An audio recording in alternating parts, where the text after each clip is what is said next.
It has adopted a forward-looking approach and up towards the practice and combining both conventional areas and the emerging sectors. It is setting benchmarks and the highest technical standards within the legal fraternity. TVLC's strength is the quality of its lawyers. Their depth of specialization is combined with breadth of experiences and a keen focus. It is a Delhi-based firm consisting of 3 partners, Mr. Samir Srivastav, Dipanshu Gupta, and Nitin Darmora. Good evening, everybody. I welcome you all today. Before we start, I would want you to know about how we're today going to talk about the concept of nudity and its choice, and specifically underlining the concept of how women nudity is all about it, and how women and their body is a course of thing where people are using it as a way to molest them, as a way to take up, or like way to involve them in practices which can lead further into legal complications, etc. First of all, I would like to welcome both our speakers today, Sanya and Vikram sir. Before I start, I would like to give a brief introduction about our speaker. First of all, Sanya. Sanya is a legal professional and works in the sector of workplace sexual harassment issues and gender sensitization. She is also a Supreme Court of India legal journalist at Live Law. She has been a commercial lawyer for past 4 years till she shifted herself into awareness and journalism space. She firmly believes in the idea of discourse, not imposition, is the only way to equip and empower. I welcome you, Sanya, and thank you for joining in and being a part of this.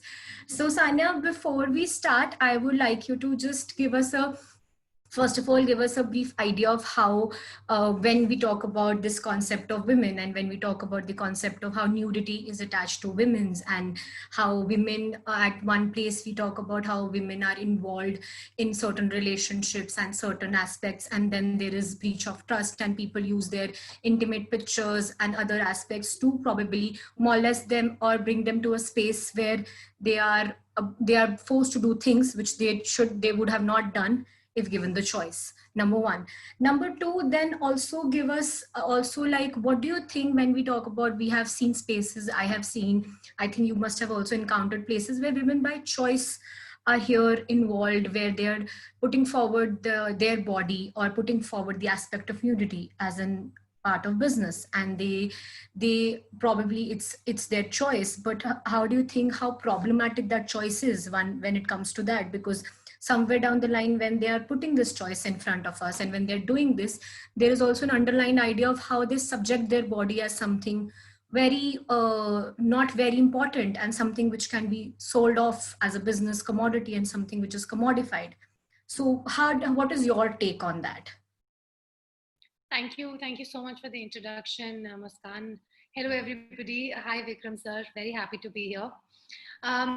So I look at it firstly from the aspect of the legal nuance of it. I think when I'm looking at it from the legal nuance of it, and I'm looking at it the fact that you are transmitting, publishing, or dealing in images which might be obscene per se, or might be nudity, or you're dealing with sexting and all of those things. The first thing from the legal lens that I'm looking at is that it is per se illegal to publish or transmit such content, right? So the legal aspect of it says that. However, when a person is publishing, when a person is viewing such an image, right? So if I'm a receiver of such an image, I view it. And if that happens, I am not committing anything illegal. So those are two sides to it. Another side to it is when an image like that comes to me, and I view it, and if an image like that, is transmitted or published of a person who is below 18, regardless of their gender, who is a minor, then it automatically becomes a crime to either view it, or to transmit it, or to publish it. Looking at it from the perspective of choice, and how nudity is sometimes a choice and sometimes it is used to commodify the female body. From my perspective, there are so many nuances to this that it is very difficult to pinpoint and say that this is the right thing to do and this is the wrong thing to do. That's how I look at it. Because I was reading up a lot about this, and I was looking at some stories of people who had shared them on Google, and these publications had covered them, of how they had to actually go on to these platforms and sell their nude photographs in exchange of money, where they take money from people online and they immediately send them pictures for purposes of making money, because they were in a space sometime where they did not have the money, or they lost out on their jobs during the pandemic. This is actually a person who had put out a piece out there in March. He said that, this was a guy. He said that, I had to take this up because, I lost my job in March, and I ended up making about 1.5 lakhs because of selling my photographs. Then there is the other perspective to it, which is feeling, a lot of people want to do that because they want to feel good about themselves. They feel that, I want to show myself in a sexualized light, or whatever, in any light, and I like the fact that people like what they see. It can be a barometer for them to seek validation of some sort, or it can be that perspective also. But when you're looking at it from the lens of a person, commodifying a female body and buying these things, then that lens for me becomes wrong from the moralistic point of view. Why? Because you're exchanging somebody's a body, a female body, in exchange of money. So that for me, I mean, I won't say it's wrong per se, because sex work in itself is not illegal in India. Yeah. But looking at it from the idea of, making it a barter of sorts, where you play on their insecurities, or you play on the fact that they're going out there and seeking validation, and I'm going to extract something out of it. From that perspective, it might seem wrong to a lot of people. So, there are all these nuances to it. And when you actually club them all together, you kind of try to formulate an opinion. But you keep, I want to also reflect on a judgment which came very recently in the Supreme Court, which I'll talk about later. This was about Rihania Fatima. She was, she's an activist, and something related to the female body and nudity. So I'm going to reflect on that later. Okay. So exactly, when you come up with, there are so many nuances to it. Like, you can't come up with one opinion. Like, okay, fine, is it wrong? Is it right? Is it neutral? Is it something which one would do or not? Coming back to the fact how you told that the legal implications to it make it more, like the legalities to it will tell you that how it is illegal in the point of view when you're doing it, and when somebody sees the content, it's not like something आपके सामने दिख रहा है तो आप बस देख रहे हैं उसे. You are not probably doing something and harm with it, or something like that, or other aspects of it. Then when I talk about how do you understand, how you want to, like, also given that legal, I would want you to address that legal implication also, that when there is breach of trust. For example, there are two partners involved in a relationship, or there is anything, or there is some level of consensual share of intimate pictures and pictures of their own body, or whatever way, whatever conversations they have had. And then cut to people break relationships, people have problems, and then you see there is this whole line of people come down to fact that I will do this to your images, and I'll put forward the images on this platform, and I'll I'll make you popular, and then this will go to negative publicity, and so on, so forth. Then all of this comes, obviously, one is there is a breach of trust, and there is a lot legal implication to it. Also, I would want you to highlight how important it is for a woman when it comes from, you're coming from a legal perspective, I am from a perspective which is a socially inclined mode. How there is how important it is for a woman to, like, put forward this idea that how importantly you have to frame that level where you are making sure that this doesn't happen to you, because no matter you're doing it out of consent, you're doing it out of your own love and affection, you're doing it out of your own choice, but eventually it is problematic. It leads to problems. People eventually break relationships, and that revenge, or the idea of whatever you say, makes them to a table where I have seen, like, I have seen a case where this women's उसका पहले social media account hack हो जाता है, फिर उसका whatever they have shared across through the relationships is on the line.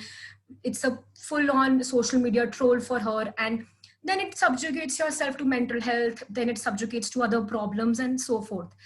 I would want you to first like let us know about the legal aspects of it. What if somebody does that to a woman? What all legal implications he or she has to face? One, to also give us an insight, or probably let us know that as a woman, no matter what. So probably we are living in a space where it's a thing कि हम लोग मतलब we have to take our special care, थोड़ा extra care के साथ चलना पड़ेगा. So what do you suggest? When do you say that how women should be more conscious about it? Are you saying that, or will you say that it's obviously, because for me I will say if somebody is doing it out of it's that affection and love or whatever it is, that's her choice, and that's in that very moment, and she has trusted you with that, and now whatever happens next 3-4 days after, or probably after a month or a year, has nothing to should not be a thing to subjugate and say okay fine, I'll put your pictures out there and I'll do this to you and I'll do that to you. So how do you, what all things would you suggest to somebody and say to a woman that how she should be, like how she should take it and how she should work on it? So yeah, over to you. So looking at it from the historical perspective first of all, exchanging erotic images, exchanging erotic letters, this is not new to the human civilization. It has happened, it has been happening since a very long time, since times immemorial, and between partners, between lovers, between people of various genders, it's been happening.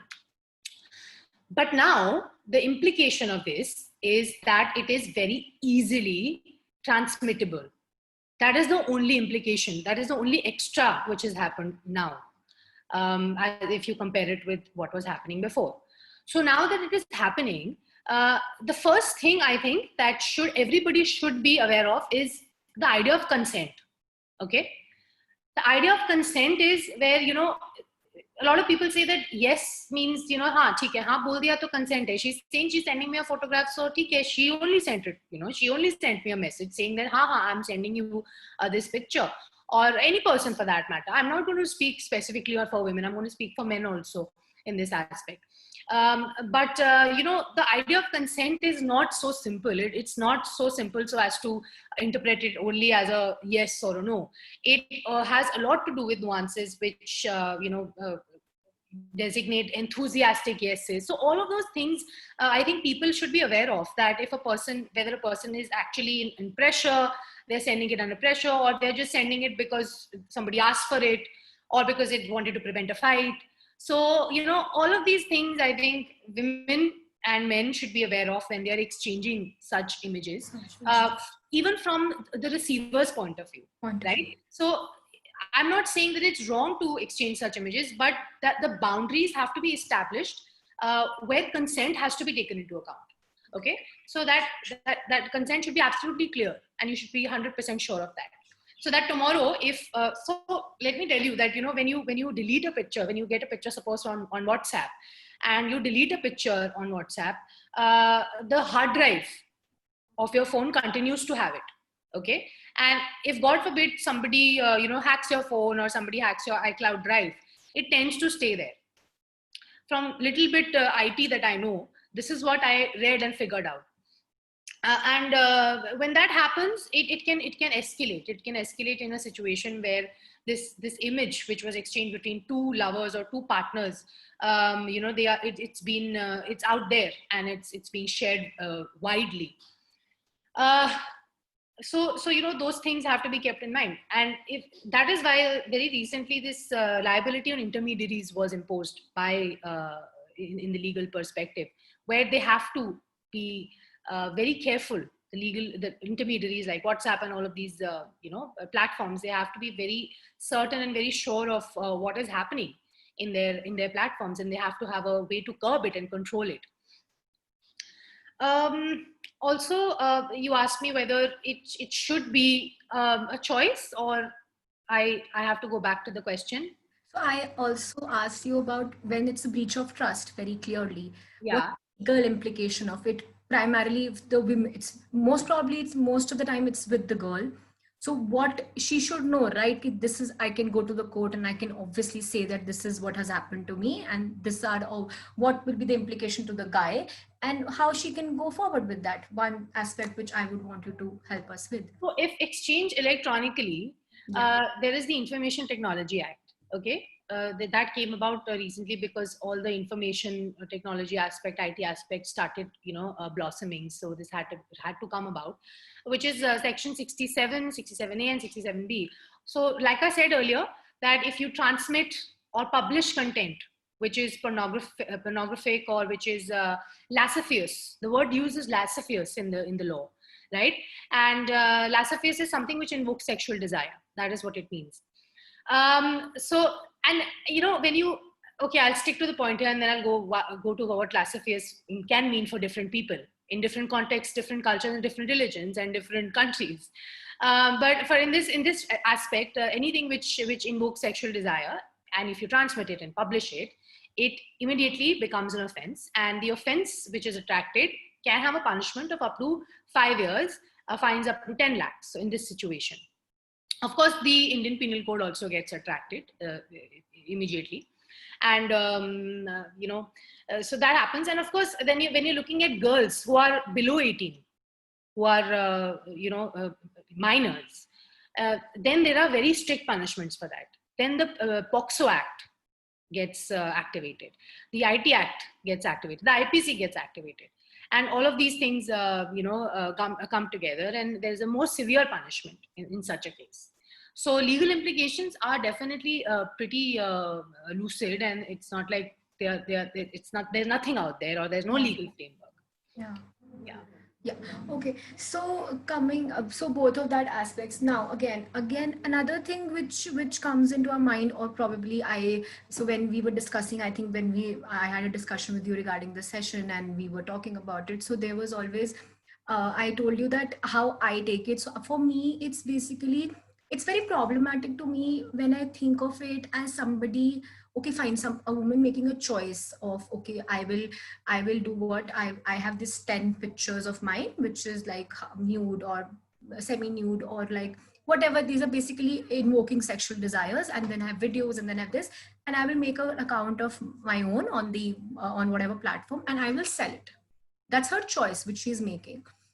And it's a proper, what you call, it's a proper way to do it. Like they have certain amount attached to the number of pictures they're giving, number of videos they're giving, and there's a particular mode of payment, and there's a particular mode of providing it so that it's safe and secure, and that it reaches to the direct person who's wanting it, so that it's a proper, what you call, it's a proper chain of business.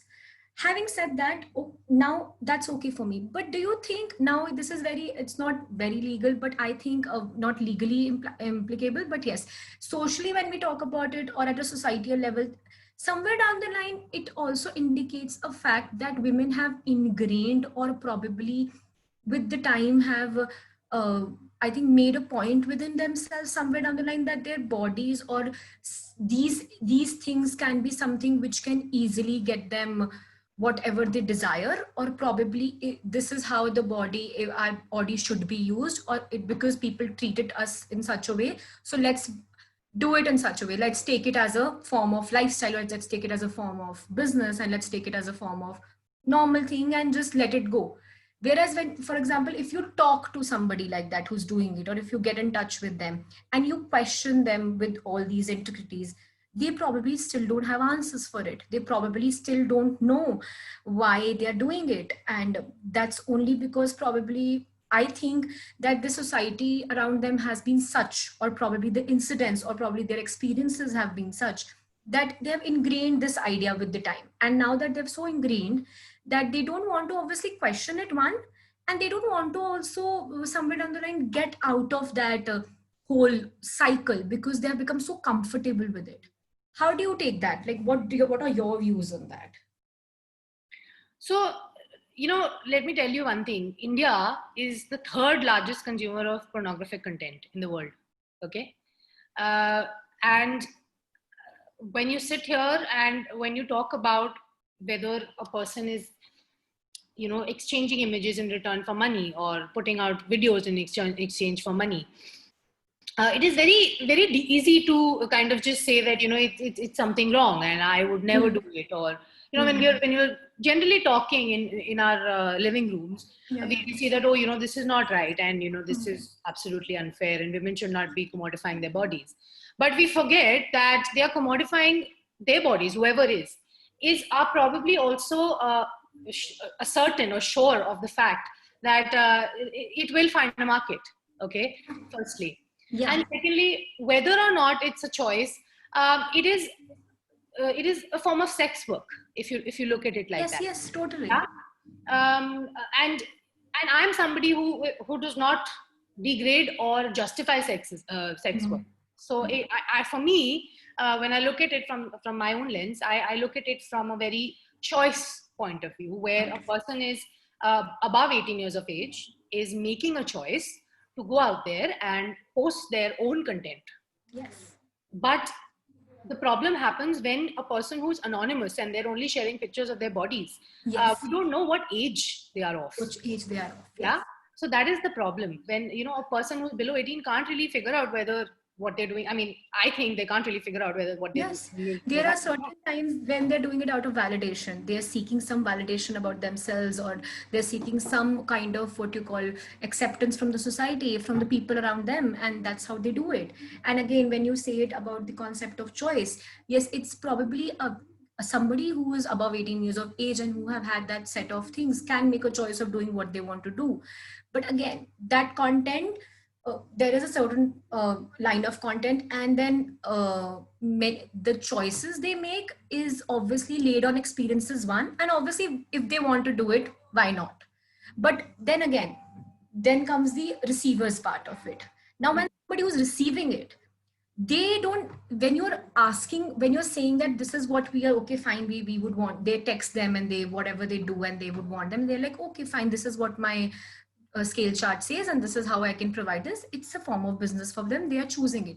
But the receiver on the other hand is not subjected to that thought process. They are not taking it as something which they're doing professionally. They're taking it something कि अरे ये तो है ही ऐसे. Then you characterize them. Then you put forward them into a what you call, into a place where you are assassinating them or putting them into a character aspect, and then so on and so forth. In that aspect, when I see it, then again it becomes a problem for her, for somebody who's doing it by choice, who is okay with the idea, who doesn't relate herself or probably identifies her whole life with this one aspect of choice which she has made. But you on the receiver's end have made it for her.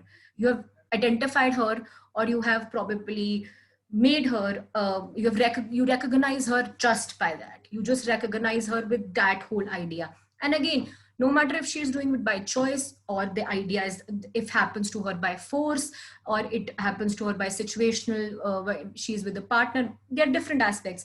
Eventually she has come down to an aspect where she will have to receive a certain level of assassination, molestation, certain level of discrimination, a certain level of what you call aloof, and then you are eventually not the typical fit in the society. Mm-hmm. Then you are again into that vicious circle where you have to again keep on identifying yourself and keep on validating yourself with all of this. And then eventually that comes to a fact when they become either very okay with it, or they become so within themselves, so mentally not very they're so mentally distorted that then they come to a fact where nothing affects them. And when nothing affects them, they are not legally questioning it, they are not seeking their rights, they are not following what they should, they are not putting forward their choices, their rights, and then they are into this whole circle of that. So then that receivers, and either one, what we can do is, ya to hum apne receivers end pe there is a correct type of awareness, or there is this thought process which is of same level when the mental aspect, or if not, then there has to be a certain way to, like, when you take the, when you are taking that by choice, when if you're asking for this, if you are in that business, then one should take it as a business, right? You can't identify that woman as somebody, okay fine, if you do this, you are this, and you will take down to a fact where you have started molesting her or characterizing her, no matter whatever she's doing it. And then eventually she's into another legal vicious circle, she's also into mental harassment, and probably she was trying to make her own whatever way she would wanted to live her life, she is again subjugated to the idea of discrimination. So how that, like, how do you take that? Is it not a cycle which again that revolves in this society, where the society is not ready to accept that this woman has made it a choice, or this woman seeks it because she wants to do it and she's okay with it? They're still not figuring it out. See, stereotyping is not new to our world. Yes. Yeah. And when you are actually making a choice, for every choice that you make, you're stereotyped in our country. Not only in our country, all over the world. I mean, I'm not going to just speak about our country only. And it's for everybody. It's for men, women, transgenders, other genders. It's for everyone. It's not just for one particular gender. And for that matter, I think when it actually comes down to looking at it from that lens of the social, sociological point of view, or the psychological point of view, what the woman will go through, or how the society perceives it, I think the work needs to be done on a larger scale. I think to make people aware of the fact that biases and stereotypical notions have to go out of the window. That particular what do you call it? You can't base this, or you can't put that burden on the person who is making a choice with their body. You can't place that burden on that person. That's what I think. The burden is on all of the society, where if a person is caught in a vicious cycle, it's going round and round because of everybody who's in the society. Yeah. First, they were made to do it for whatever reason, which we are not nobody to judge. And then they are selling it. So whoever's on the receiving end is stereotyping them. Somebody who's stereotyping them, somebody's hacking into their profiles, hacking into their privacy, figuring out who this person is, spoiling their image in the public eye. So all of those things go hand in hand, and that needs such a wide and large understanding of it, which has to come from a sociological point of view, a psychological point of view, a legal point of view. All of those things get clubbed. That's why I think that when you're actually putting out photographs like that online, it's very, very important to protect your privacy. Yes. Okay. So you have to be very sure, because it's going to be out there. Online means it's going to be there everywhere, all the time. And so if you do that, make sure your privacy is protected. Make sure that your accounts have double verifications and all of those things, and so that people cannot actually take advantage of the fact that you are doing something like that. Yes. Okay, thank you so much, Sanya. Now we'll move to Vikram sir, and then we'll come back to you when we'll have an open forum for this. Before we start, I would like to introduce Vikram sir. Vikram Srivastav is a human rights lawyer based in Delhi NCR. He is a founder of Independent Thought, a leading national human rights organization working towards equity, justice, mutual respect, and focus on child rights law. Vikram has 2 decades of experience in human rights and strategic litigation. Independent Thought has been instrumental in the historic judgment of Supreme Court of India criminalizing sex with minor wife. I welcome you, sir. Thank you for joining and being a part of this. So, sir, now that we've had all of discussions, I would first want you to highlight the idea of how human rights is, again, when we talk about, we have had talks in conversations, and people say women rights are also human rights. Why there is still a need to say this? Why human rights invariably, जब ये शब्द ही लिखा जाता है कि human rights, तो वो men, women, any gender, any sex, anybody comes into whole account. Again, we have to talk about it and say women rights are human rights, or women's sexual rights are also part of human rights, or women, whatever rights is a part of human rights. Why do you think is still this thing has to be addressed? Still, we need to talk about it to make people aware of this fact. So, yeah. Yeah, thank you. Thank you so much, Muskan.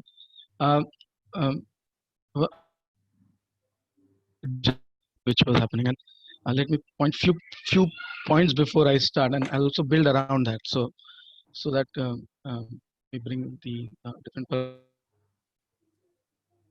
See, one is that the moment. Are we, is sir audible to everybody?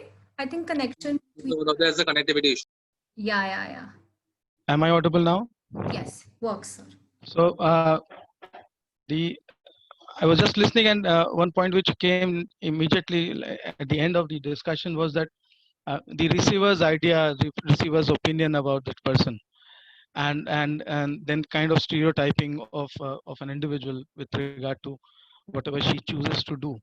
I'm just raising a point that if it's a if it's a two persons engagement, and as you kept business aspect of it, then I'm just leaving it there as an open things to think over. So there's a two individuals engaging on a business kind of negotiations, contract, whatever, and there is an issue where one individual wants to draw a line that the agreement is kind of very specific and limited to these kind of rights which I'm sharing with you, and not beyond that. So these are issues which are very nuanced, and what I'm pinpointing is it's between two individuals engaging. The society at large is not part of that negotiation engagement as such.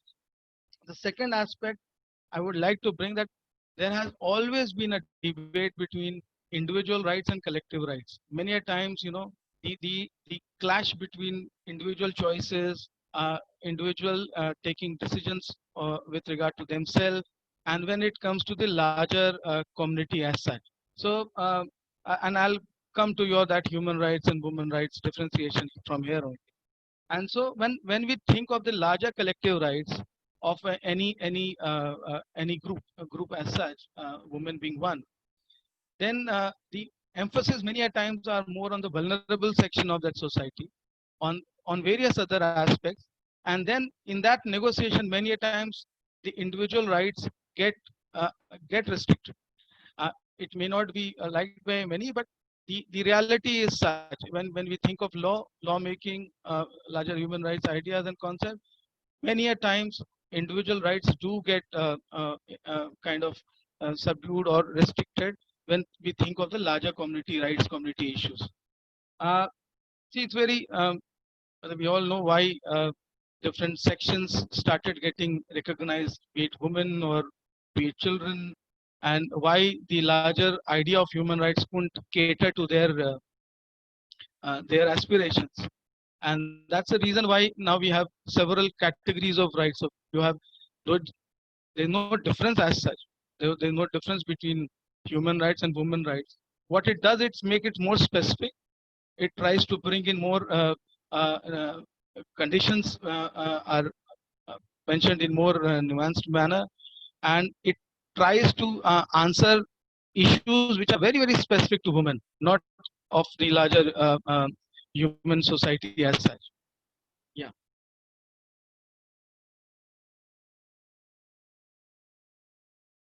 You are mute.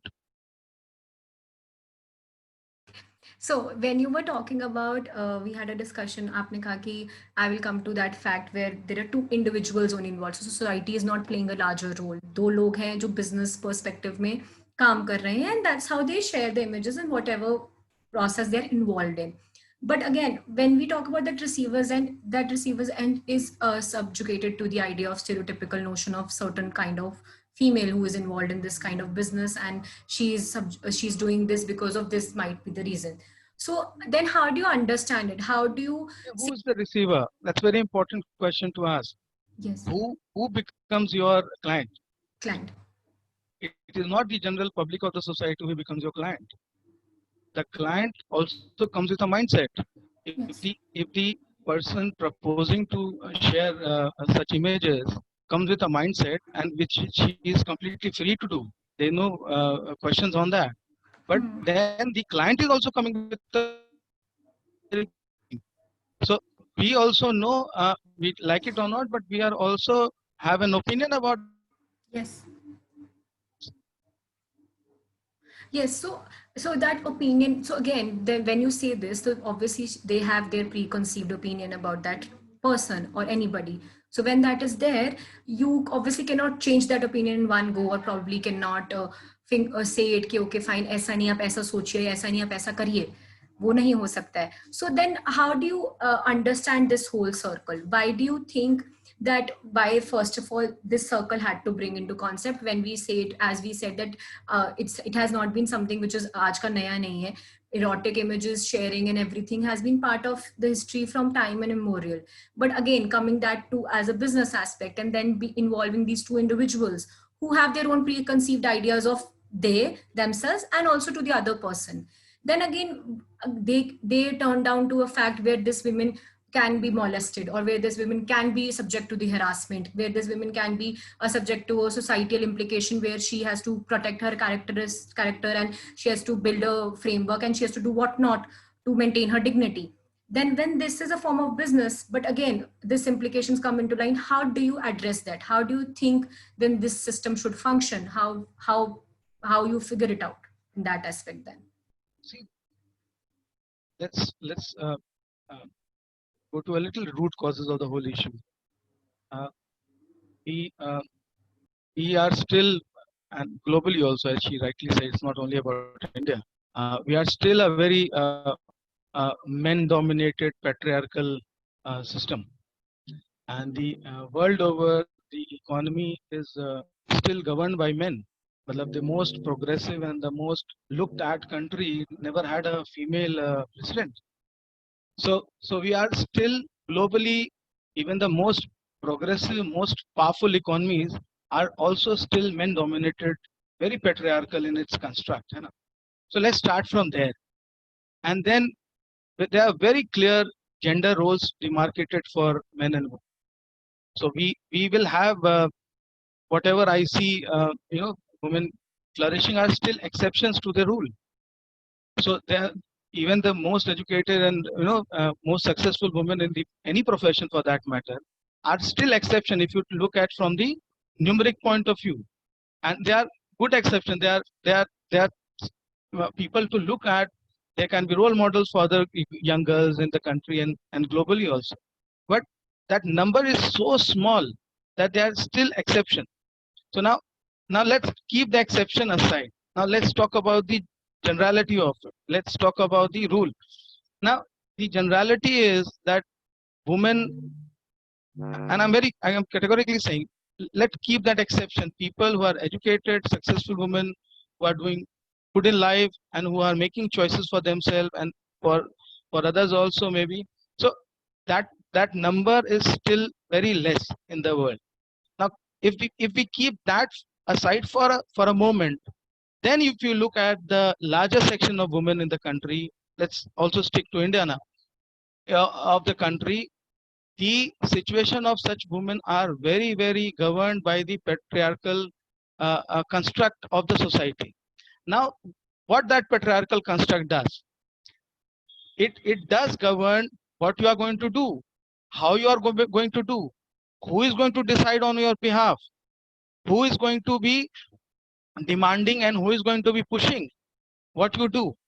Now, in this whole thing, one creates a demand and supply situation where there is a demand which gets created for certain kinds of occupation and behavior, and women don't mind it, but women tend to feel that they are deciding, but it's the construct and the demand which creates forces people to respond, because the avenues are so less, and the choices are so less. We tend to feel that we are making choices, but it's not so. It is not so. So I'm saying, let's just link it to what Sania is an expert on. Now, somebody texting in an office that I want your nude pictures. Should it be a crime immediately, or there should be a discussion that I am not that kind of a girl and working around number? Should that be a level of negotiation, or will it immediately become a wash? So I'm saying the choices which we are making, we need to look from the of women, which, as I said, look at the larger canvas and look at their vulnerabilities in the society at the moment. Who are making choices? What options we have given? What options we are providing them in terms of, see, the moment you say business, it's economics. It's about money. Now then, what are the choices we are giving? What are the avenues we are giving for a young woman in India today to earn their living? And I'm not using this word with dignity. I'm not by any means those work are not dignified. Please make Yes. choices. I have nothing to say on that. But Yeah. a general population in the country, a larger population in the country, I don't think they ask their girl children saying that this is also one of the professions you can go ahead with. This is also one way of earning. We don't do that at our own homes. So I think the larger question is about the construct, options being provided to girls. Are the choices real? And who are these girls? Then again, I will break into 2-3 parts. Like, one is the whole issue of below 18 and after 18. I Yes. think that came out in your discussion also. So Yes, I'm sir. not repeating it. That anything below 18 obviously is unacceptable. Hmm. Unacceptable. There has to be a larger role of the society, larger of the state and the parents and everyone. That's not in the best interest. So let's keep that aside. Now, for the above 18, obviously there has to be a little understanding and little research maybe, that who are these girls, from what backgrounds they are coming, what backgrounds they are coming. I was looking at a report of, I don't want to name the organization, and it's a report from their side where they talked about girls who are eloping in the age group of 16 to 18 years. And then there's a huge argument by civil society organizations slash activists slash NGOs and all, that it's a choice of the girl to marry at the age of 16. Who are we to impose our thoughts on that choices of those girls? But you must look at the same report which also talks about the socioeconomic background of those girls, from what kind of background those girls are coming. And I'm not saying that that's the right data. There might be girls also coming from some, you know, very high economic strata. They might also be getting into difficult situations, but the family handles it.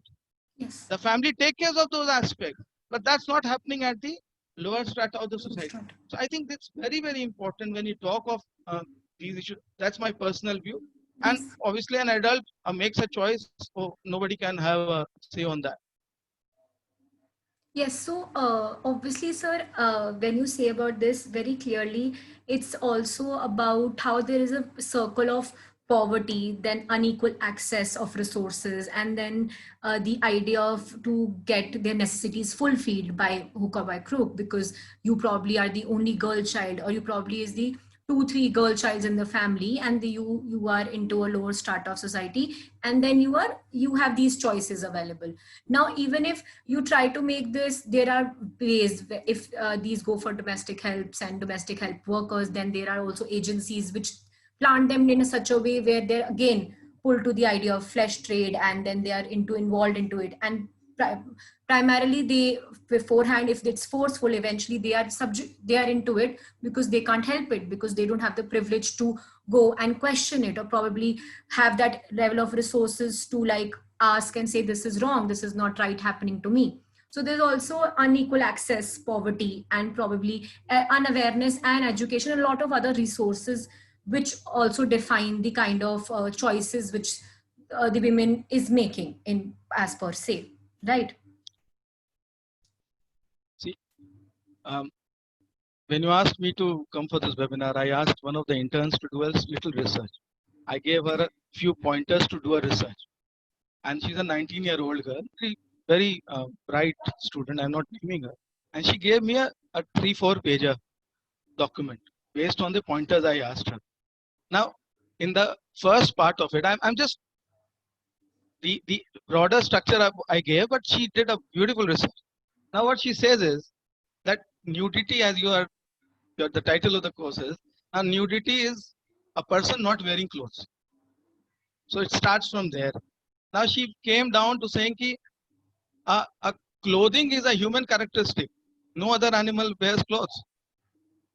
Now, if that is the human characteristic, and if we have evolved from an animal to a civilization today, then she writes that it has two purposes. One is functional and one is social. Now, functional purpose, we all know the kind of clothes we wear, the inner garments and all, it has a functional purpose. And then it has a social, so we don't wear the same clothes on the beach and on the marriage. So we have different clothes. So it has a social construct also. And so to say that,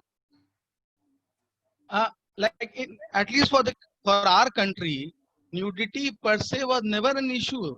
I don't think it was an issue. If you look at historically also, the temples and the idea of Kama Sutra. So you have both, scriptures also as Kama Sutra, which talks about nudity, and you have, lot of temples with so much things. So nudity per se is not an issue, but there are flip sides to it also. There are flip side. Now, in the morning webinar, the police person was sharing that, you know, in intercaste marriages in many parts of the country, the punishment which the community gives is strip them, ask them to bath in public. Yeah. It's आप अपना पाप धो रहे हैं. So now forcing somebody to wear is also a form of punishment in many places.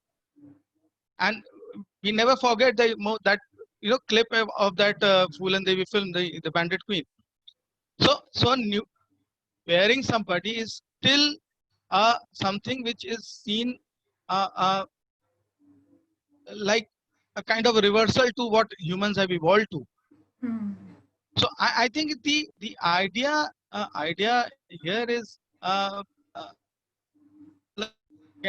to these the word choice is very it's a tightrope, and lot many things are being said, done, and the moment you get into it, then it becomes a little difficult in terms of defending also. But I think when I was listening to the discussion, it's nothing new. If you look at the whole idea of defamation, even a third person knowing becomes publishing, hai na? If you look at the classical definition of defamation. Now, what is defamation? I was just going to it purely means harm to your reputation. Hmm. Now, what is reputation? Is something which you seek from the society. Reputation cannot be your personal. I cannot feel that I'm the king. It's only when the people start, looking at you as the king that you have a reputation over. Now, once you keep that reputation part, now there are two aspects to it. One is the whole issue of privacy. Now that there are certain things which is private to me, and then you also want to make a choice that I want to be nude in the same public where I also want reputation. So it's a kind of a difficult discussion where a very nice discussion, but things are very contradictory in itself. And so we are trying to seek answers, and I think the answer is with those people only who are offering nude pictures for business. They have the answers.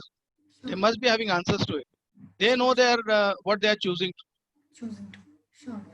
Sure. Thank you so much, sir. Thank you so much. Before I would like, the forum is open for all the participants to ask questions. And if you want to do it through chat box, you can go ahead with it. Or if you want to do orally, great to do. Venkatesh, you have something to add on? Please go ahead. Yeah, hi Sania and hi Vikram. I think it was really insightful what you were mentioning, and I'm also an activist working for the LGBTQI rights and gender equality, and I am myself a nudist. So I think this is a very interesting question which Vikram posted out. See, again, reputation come.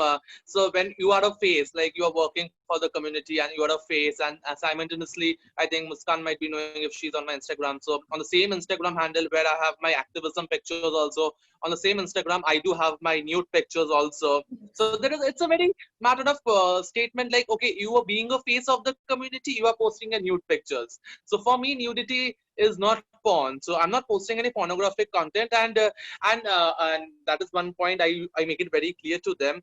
And I have a question to Sania and Vikram here. So is that if, for example, today I choose to make a pornographic content with another male partner, and intent, I think that is a mutual consent we have, and there's something, an agreement. But in the due course of time, for example, after 1 year later, either of us, there is some not a good relation we are having, and anyone, and that pornographic content is on the public forum. So when any of us want to withdraw it, but what is the thing, because it has been on public media and one wants it to be on the let it be on the media public forum, and one doesn't want. So what is the, and since there was an agreement which was made, so what would be the, if you can highlight this, because I wanted to know that.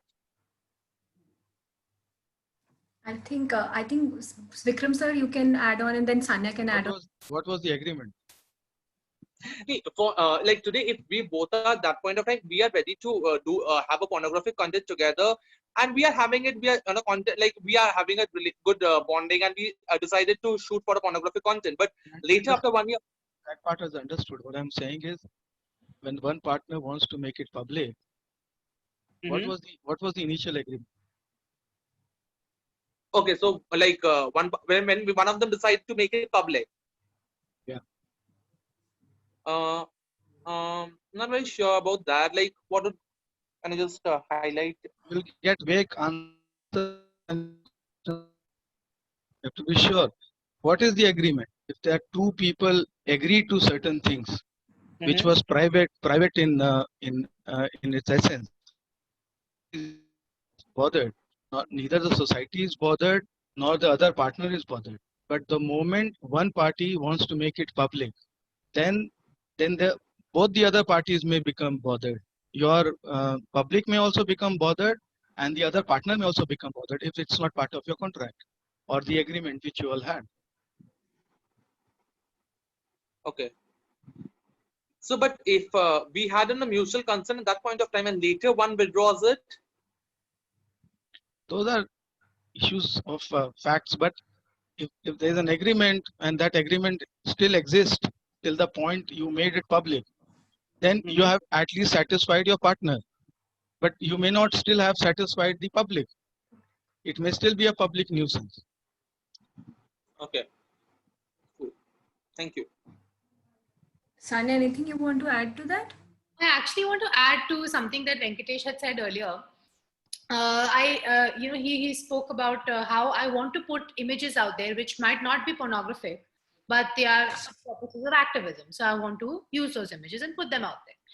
Now, this takes me to what I had mentioned earlier when I had started out. I want to speak about Rehana Fatima. There was this case which was going on very recently. So she's an activist. She was also involved in the Sabarimala temple activism and everything, where women were not allowed to enter the temple. Menstruating women were not allowed to enter the temple because of the Lord Ayyappa idol. So this particular case is related to her posting a YouTube video, okay, a semi-nude YouTube video of her with her child painting on her body, okay. And she posted it on YouTube, and immediately some FIRs and all were filed against her in Kerala, and she moved the Kerala High Court saying that asking for an anticipatory bail.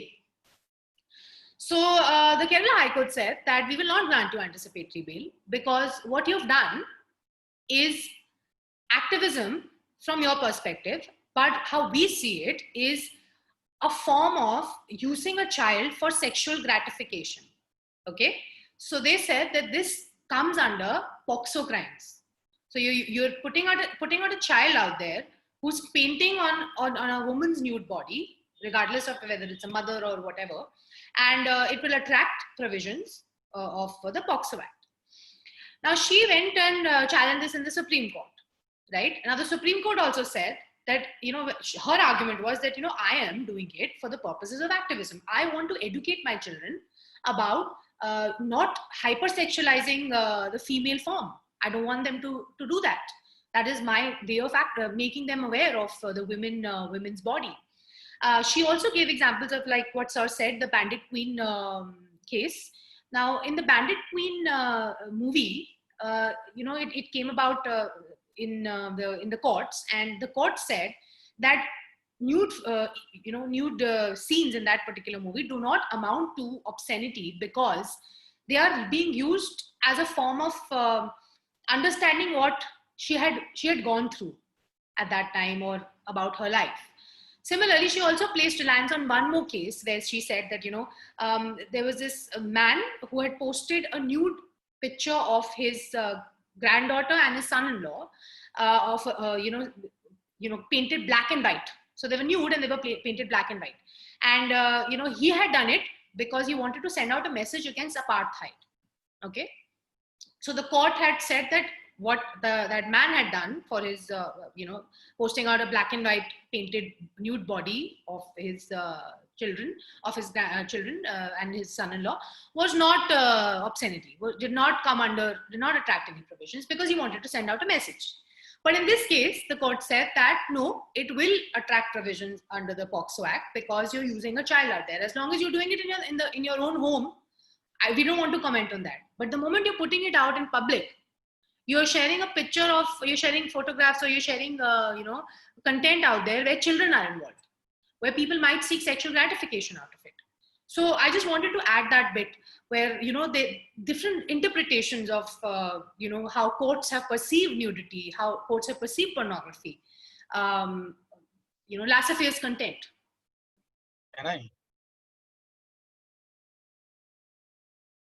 Can I add to what Sanya said? Yes, sir. Obviously, go ahead. See, there are 2-3 things, very important 2-3 things. One is the even within the room, even if she wouldn't have published it for the outside world, let's look purely from the child's perspective. I think her 2 children are somewhere around 10 or something of that age. Have she taken her son's consent that will you be interested in looking at your mother's body and painting it? So I think that part is missing in the whole argument. One, I appreciate her one aspect of Sabrimala, but that does not give license to engage in all kinds of things. It's very important to understand.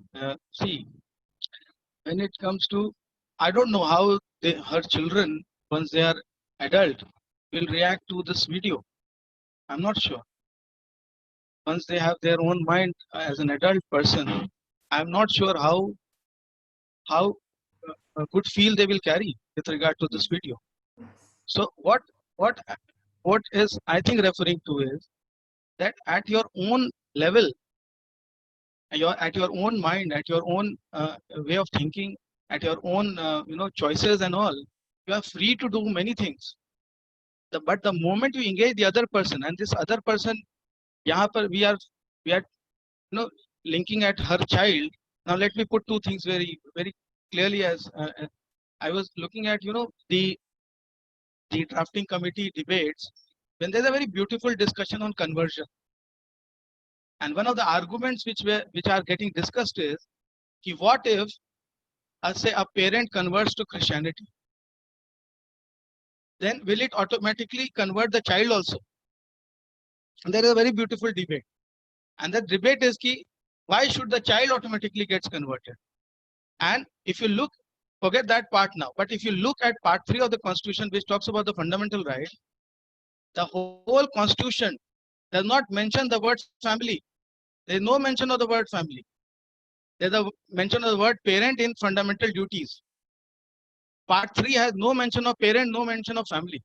So the moment we start looking at child as an individual, and you start seeing from that perspective, then see the whole painting episode. So what I'm seeing is that, see, it's at your own individual level. Even at times, suicide are not permitted. Till late, it was not permitted. So there are certain things which you can do with yourself, certain things you can do as a choice to your own life and to your own way of looking at the world, and have your own worldview and own way of doing things and living in a way. But the moment there's a second person getting involved, and then the larger community and the larger society getting involved, there will be certain restrictions. It cannot be free for all. Otherwise, it's starting of anarchy now, if everyone has this free for all then. Sure. Obviously, because you will have to, eventually the social construct will play its role. the construct around it, the social reality around it will play its role. Also, we have another question, which is from one of the participants. Any of you can just go ahead with it. She says that we have these acts. I think Sanya, it's on our discussion which we had earlier. She says that we have these acts still. As a youngster, we won't prefer going to court, as there is a little awareness also. As there is very little awareness, also people know it takes a lot of time to get justice, even when the money is involved, and then end up having depression, mental illness, also leading to suicide. How the issue can be solved where India is not new in this issue and is still increasing day by day? How one can understand what's right and what's wrong for them? Sanya, I would like you to put some views to it. So, see, from a personal point of view, I think this is more to do with the more moralistic argument. This has nothing to do with the legal aspect of it. A lot of things, a lot of people perceive as right, which are illegal. A lot of people perceive things as wrong, which are still legal. And this keeps changing with time. The society changes, the law changes. Perceptions change, the law changes. Sometimes that also doesn't happen. Sometimes the law is so primitive, it stays the same, like we saw in the 377 section case. So these things keep changing. So to look at it from the perspective of only the legal lens, I think would be wrong. Also, I am not somebody, I keep reiterating this on all my platforms also, that I'm not a moral absolutist, absolutely not. Because I'm at an age where I, make certain choices and then I go back to them, go against them, I contradict myself, and that's absolutely fine. I mean, why shouldn't you be allowed to do that? So to figure out what is right and what is wrong, I think a rationalized thinking, which is free from biases, free from your own ingrained ideologies, I think that should justify rational thinking. You might perceive something is right, but it might not be rationally correct or a reasonable thing to do. Okay, yes. So I think you have to separate those two things. I always do that when I'm taking up like sir also said, sir had asked me in the workplace, you have a situation where a man is asking a woman for a nude photograph. Will that immediately attract a crime? So that depends on whether that woman perceives it to be sexually harassing to her. They might have a relationship, right, where suppose she's dating him, or she might have dated him before, and then eventually this anything, yeah. So sexual harassment law in the workplace has more to do with the impact it has caused on the woman, right, or on the man. A lot of companies now have gender neutral laws. The law, the act itself is gender specific, obviously. There's a reason to it. Like sir said, patriarchy and all of those things do come into play. But then of course, this entire argument comes in where the person who perceives it, I perceive it immediately when sir said, yes, it can attract sexual harassment. But then I immediately separated my understanding of it because of my ingrained bias, my ingrained thought process to the rationalized thought process. Well, it should only attract provisions if she perceives it so. So I think that's how I differentiate rights and wrongs in my life, generally.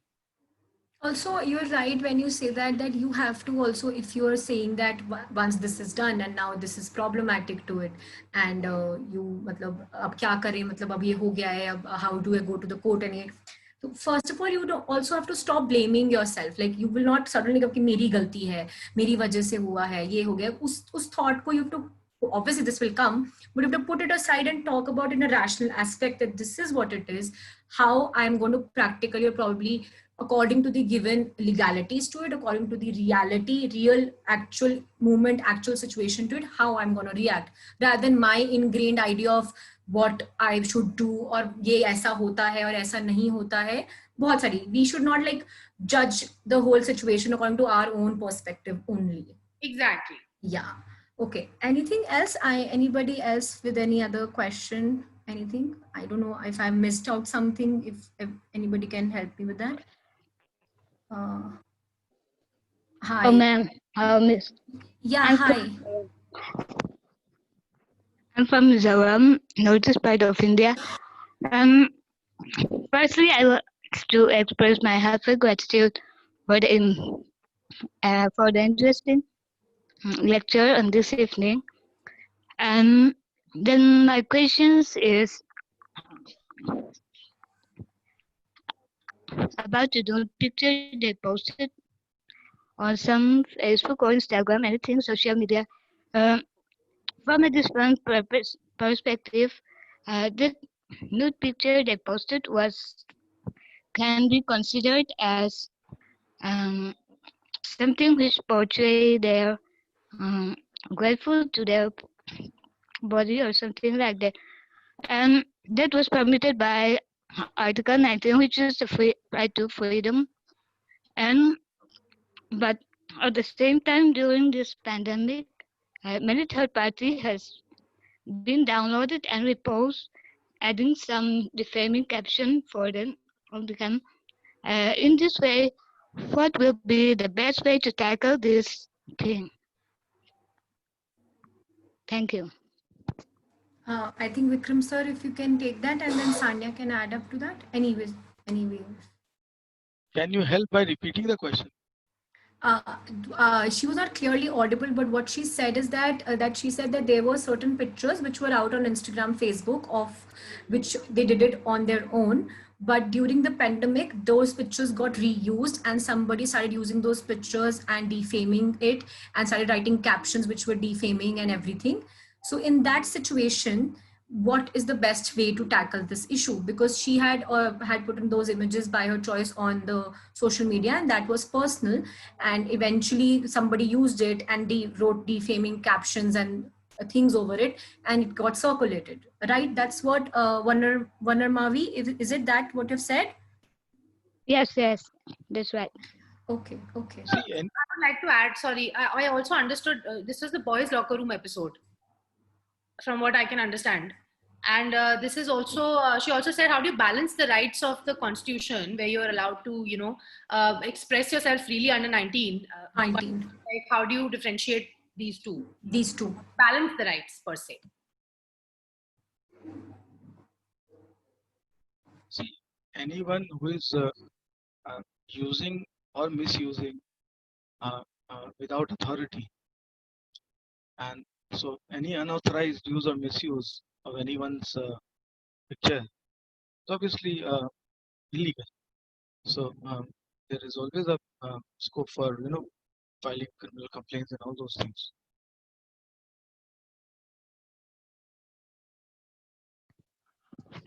Sir, but at the same time, the person who committed that thing was claiming that they do such thing as that every person they do was something which they posted on the public and claiming themselves that was their right and then can do it. But at the same time, being the same and really that every person, uh, it was not right and fair for her. So in that case, can you be more clear?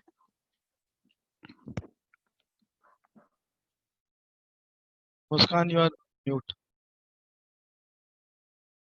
Pardon, sir? Yeah. Then they were saying, she's saying that previously when they had put up the images publicly, they were saying it's their right and we can do it.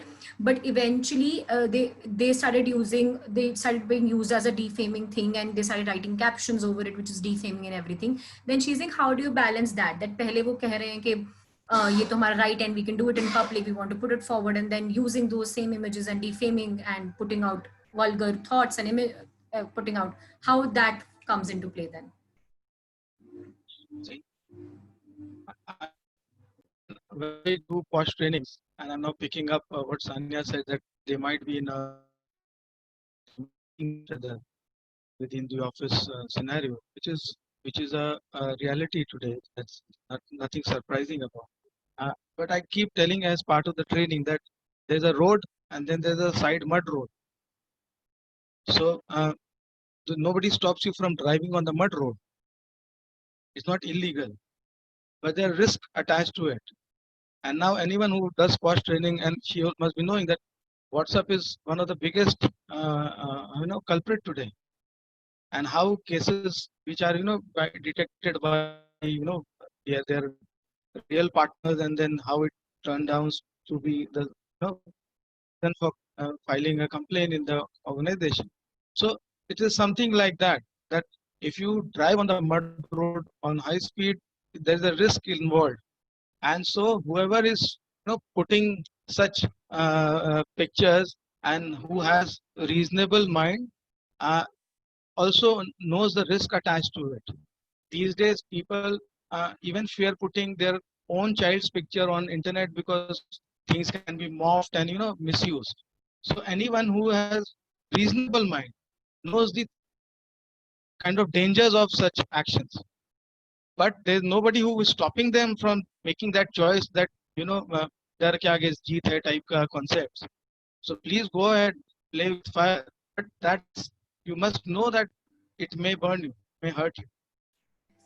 Also, Sanya, if you want to add up to that, add up to her what she's asking and what Sir has also said. I think that rights also come with a sense of duty. And well, when you're putting out your pictures out there, like Sir said, there is a risk involved to it. You're putting it on a public platform. You're putting out, let's not only talk about pictures, let's talk about opinions. You're putting out an opinion out there. It might have manifold ramifications. Tomorrow, if I'm posting something against an organization, and I go and do an interview with them, and they come across that, so they might not give me a job. I can't go and contest it and say that you can't really do that to me, because that was my opinion. I used that as a form of opinion. So this is such a thin line of balance that has to be created, and there are risks involved. And if a person is actually making use of something that you have put out there at your own behest, then a lot of legal things come into play, and there's a long drawn legal battle which comes into play. Of course, morphing and all somebody's picture is absolutely illegal, that you can't do. But if you're reposting somebody's picture that you've put on a public platform, and somebody is writing a different caption, I think you can just go and report it. You can report it on Instagram, on all the platforms that you have. You can go around and file a complaint in the cyber department, which is all online. It's not a very tedious process.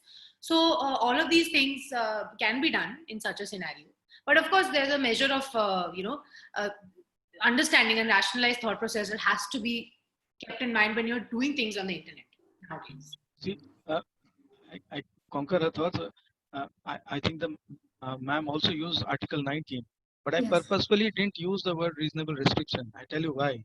Because forget the restriction part of it. There has to be a reasonable, what we call as a prudent man. So there has to be a reasonable, understanding of what we are doing. So one has to understand the consequences. So that is expected from a reasonable, prudent man. Reasonable. So I think forget the restriction part of it, because it somewhere sounds, anti-choice. So forget that. But what choices you are making also has to be reasonable.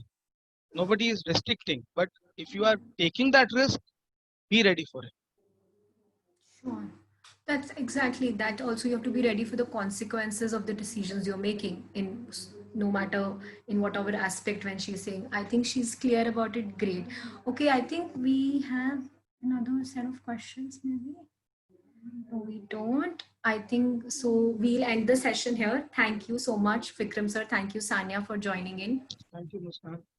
Thank you, Muskan. It was so great. I think we can further, I would want this to further, we will initiate this and probably take it to some other level and work on the ground as well on these aspects, and come and get in touch with it. Thank you everybody for joining in. I want to thank everybody for this. Also, I would want to mention a small thing, that this form is available for e-internship. So people who want to join in can put forward with their CVs and their cover letters. Thank you everybody. Stay safe, and we shall join in soon again. Thank you so much, Sanya and Vikram sir. Stay safe everybody. Take care. Bye-bye.